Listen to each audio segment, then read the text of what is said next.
Well, let's get to the subject at hand, I presume. First off, thank you very much for the Doug Hall remote. Appreciate it. I've been needing one and having trouble finding one at a good price. I greatly appreciate you giving it to me, man. It was a great deal. I greatly appreciate it. Thank you. But our subject today is the Icom 706 and its abuse by our current radio repeater owner, Daniel Spears. Here we have the 706. And a good 706 should look nice and black. There shouldn't be any dirt on it. This one's got a light scuff on here. I've already buffed it once. So this is what remains. Believe me, you don't want to see the rag that was used to clean this. It's just terrible. Really terrible.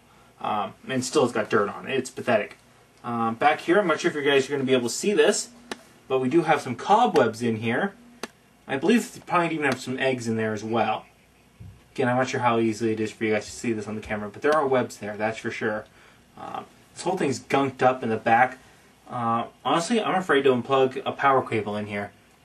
I don't want to know what happens if I plug one in here. Underneath, it's probably going to be very hard for the camera to see, but inside here, it's just caked on with dirt. This is a vent area for cooling it. It's just caked. It's terrible. Very terrible. As we move to the front, these buttons should be easily pressed. Again, you can see there's dirt here all over the place. These buttons should easily be pressed. These ones are working pretty decently, considering what they've gone through. What concerns me, though, is this dial right here.